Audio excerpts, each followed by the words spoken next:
자, 오늘도 저와 함께요. 증권가 시선들 살펴보실 텐데요. 종목단으로 살펴보시면서요. 어떤 종목군들의 우리는 희망을 가져봐야 할지 저희와 함께 체크해보면 되겠습니다. 자, 오늘도 저희가 5가지 종목을 꼽아봤습니다. 우선은 SK하이닉스와 삼성전자에 관한 의미 있는 리포트들이 나왔기 때문에 그 부분에 관한 언급을 먼저 해드릴 거고요. 그리고 삼성물산과 이지바이오 그리고 금호석유까지 오늘 시장에서 여러분들이 챙겨보셔야 할 섹터단의 흐름들도 상당히 많았습니다. 하나하나 좀 체크를 해보겠습니다. SK하이닉스와 삼성전자 쪽으로 먼저 이야기를 해보겠습니다. 사실 노무라증권에서는요, 이 두 기업에 관한 목표 주가를 하향 조정했습니다.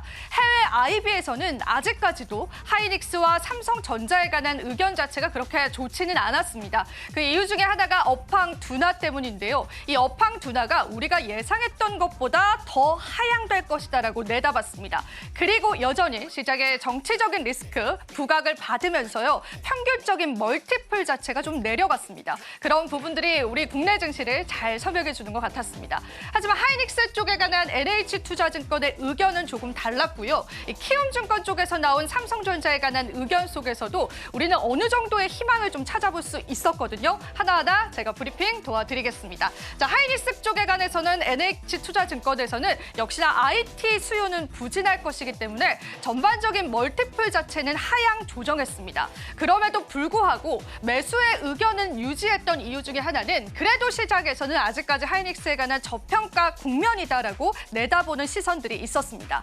실제로 HBM 쪽으로 잘 하고 있는 부분들이 이 주가에 관한 어느 정도 하방 압력을 가할 것이다라고 내다봤던 것이죠. 하지만 우리가 잘 알고 있다시피 레거시 반도체에 관한 수요 부진은 여전히 이어질 것이다라고 보시면 되겠습니다. 자, 그렇기 때문에 코리아의 밸류를 가로막는 정치 리스크가 해결되는 것이 어찌 보면은 이 반도체 투톱에 관한 해외 투자자들의 시선을 바꾸는데 가장 중요한 키가 되지 않을까 싶습니다. 실제로 수정 목표가는요, 23만 원으로 소폭으로 내려잡았다라고 여러분들 체크를 해보시면 좋을 것 같습니다. 자, 삼성전자 쪽 이야기를 한번 해보겠습니다. 삼성전자 쪽에 관해서는요, 제가 어제 NH투자증권의 리포트를 설명을 해드리고 오늘 또 키움증권 쪽에 관한 리포트를 같이 한번 가지고 와봤습니다. 두 리포트의 의견은 조금은 상반됐습니다. 일단 무수히 많은 우려를 현재 삼성전자가 모두 다 받아들였기 때문에 역사적인 저 PBR 상태다라고 하는 부분들에는 변함이 없었습니다. 하지만 이 삼성전자가 최근에 정치 리스크가 불거졌잖아요. 그 이유 중에 하나는 삼성전자 중국향 HBM 매출이 있는데 그 부분에 제동이 걸렸다라고 합니다.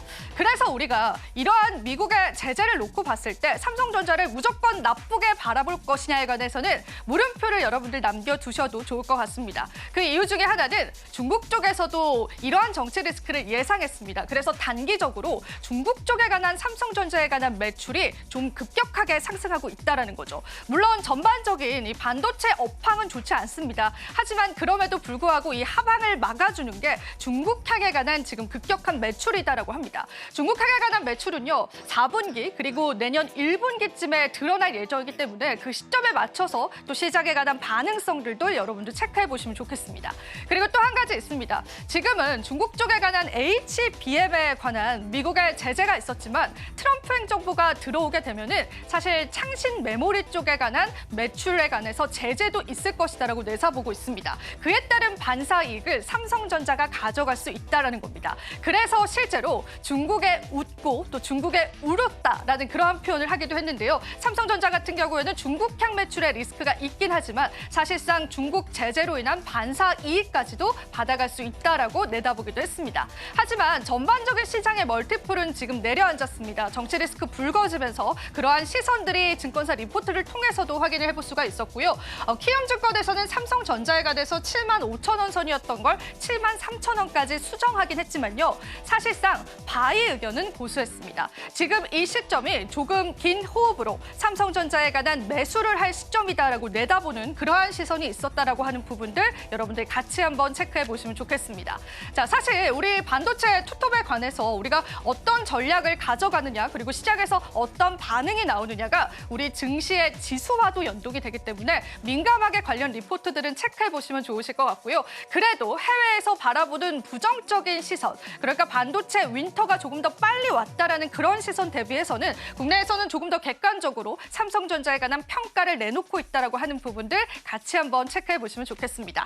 자, 그리고 삼성물산도 보겠습니다. 삼성전자 같은 그룹주다라고 할 수 있는데 삼성물산 같은 경우에는 삼성전자를 떼어놓고 보고 또 삼성전자 그리고 삼성물산에 관한 사업 구조를 체크해 보실 필요가 있을 것 같습니다. 삼성물산 같은 경우에는 다양한 사업을 영위하고 있습니다. 우선 최근에 굉장히 사업성이 좋지 않았었던 패션 부분을 제외하고요. 삼성물산 같은 경우에는 패션 부분이 아니라 건설업 쪽에 관한 좋은 수주 소식들이 들려왔습니다. 실제로 연내 목표가 18조 원이었는데 그 18조 원을 채울 수 있을 것이다라고 증권가에서는 내다봤습니다. 그리고 식자재 유통 사업도 하고 있는데요. 그 부분도 굉장히 긍정적으로 우리가 해석을 해볼 수 있기 때문에 전반적으로 실적적인 부분들은 안정화되어 있다라고 보시면 되겠습니다.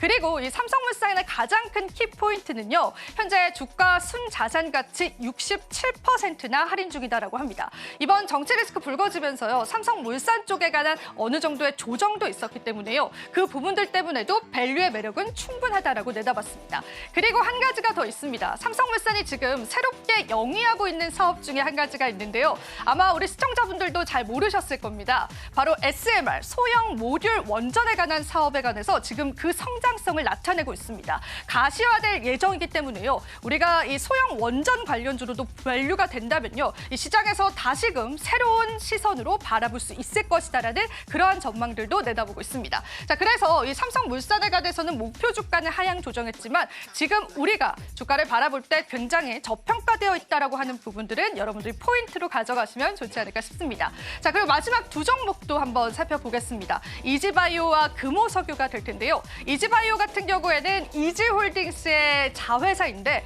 이지홀딩스 안에 있는 회사 중에서도 가장 돈 되는 사업을 하고 있다라고 내다봤습니다. 자, 이지바이오 같은 경우에는 사실 사료 관련주로 엮이면서요. 시장에 그런 모멘텀을 받기도 했습니다. 하지만 증권가에서는 이러한 모멘텀들을 제외하고 보더라도요. 굉장히 글로벌적으로 매출 성장성이 폭발적으로 발전할 것이다라고 내다봤습니다. 얼마 전에 미국의 법인 기업을 인수했는데 미국의 사료 시장은요. 우리나라 사료 시장과 비교를 해보자면 무려 17배나 큰 시장입니다. 그렇기 때문에 이러한 매출 가시화는 굉장히 큰 속도로 발전할 것이다라고 내다봤고요. 이게 실적으로 반영이 되는 시점이 또 이지바이오에 관한 주가 탄력을 줄 수 있는 시점이다라고 내다보기도 했습니다. 실제로 신규 편입된 종목이기 때문에 요즘 같은 시장에 또 우리가 신규 편입된 종목들을 주목해 보시는 것도 시장의 전략이 되실 것 같습니다. 수정 목표가, 목표 주가 8,000원 선으로 여러분들 기억해 보시면 되겠고요. 과연 주가의 탄력이 언제 올지는 우리가 알 수는 없지만 그래도 이런 매출 확대와 법인 인수에 관한 모멘텀들 받아갈 시점을 한번 주목해 보시면 좋겠습니다.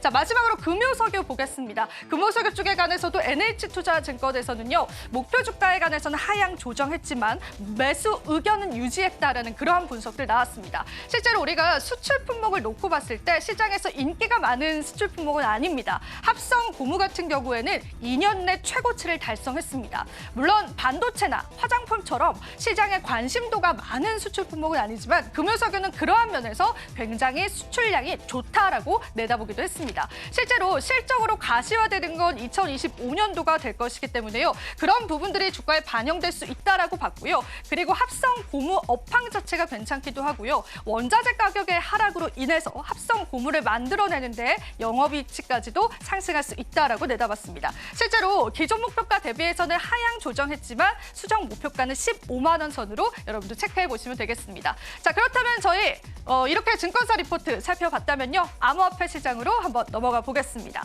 자, 우리 암호화폐 시장 같은 경우에는 조정 국면 나타내주고 있습니다. 간밤 뉴욕 증시 하락이 있었고요. 그리고 또 시장에 자잘자잘한 이슈들이 있었는데요. 하락의 가장 큰 원인은요. 대규모의 청산 물량이 있었다라고 하는 부분들입니다. 어느 부분에서는 차익 실현 매물들이 현재 쏟아지고 있다라고 보는 시선도 시장에는 있습니다. 파생상품 자체가 비트코인 현물 시장에 영향력을 끼친 건데요. 비트코인 같은 경우에는 10만 달러 선 도달하기도 했었지만은 현재는 9만 6천 달러 선을 나타내주고 있습니다. 자, 9만 6천 달러 선을 나타내고 있기 때문에 이 부분에 관한 시장의 시선은 다양합니다. 투자자분들께서는 뭐 저가 매수다 혹은 매수할 타이밍이다라고 보시는 투자자도 있고요. 사실상 이러한 강세장이 끝났다라고 보는 그러한 인식도 있습니다. 하지만 방금 들려온 속보로는요. 트럼프의 아들이 중앙 시스템을 굉장히 비판하면서 우리 가족 모두가 친암호화폐적인 성향을 가지고 있다라는 그러한 이야기를 하기도 했습니다. 참고해 보시면 좋겠고요. 그리고 알트코인 쪽으로 시선을 좀 올려볼 텐데요. 이더리움 같은 경우에도 현재 구간에서는 마이너스 0.8%를 나타내면서 조정 국면을 나타내고 있습니다. 실제로 리플코인 같은 경우에는 다시 한번 시가총액 하위로 조금 내려온 모습까지도 확인이 되는데요. 현재는 마이너스 2%이지만 그간의 상승 대비해서는 계속되는 하락 국면을 맞이하고 있다라고 보시면 되겠습니다. 이더리움 같은 경우에는 지금 현재 가격 자체는 좋지 않지만 이더리움 현물 ETF에 관한 공급량과 또 수요량들은 계속 늘어가고 있기 때문에 가격 상승을 내다보는 그러한 시선도 있었다라고 보시면 되겠습니다. 자, 다른 알트코인들 한번 보자면은 도지코인도 현재는 조정 국면 나타나고 있고요. 솔라나 코인도 현재 구간에서는 215달러 선을 나타내고 있습니다. 전반적인 시장의 마켓캡은 좀 축소되고 있다라고 보시면 되고요. 암호화폐 시장에서도 일부의 조정세가 뉴욕 증시와 함께 나왔다라고 체크해 보시면 좋겠습니다. 자, 이렇게 해서 암호화폐 시장까지 저희와 함께 눈을 넓혀 보셨습니다. 지금 바로 구독을 눌러보세요. 실시간 경제 뉴스, 투자 전문가들의 다양한 시황과 정확한 분석, 또 알찬 투자 정보까지 신뢰할 수 있는 저희 서울경제TV와 함께하세요.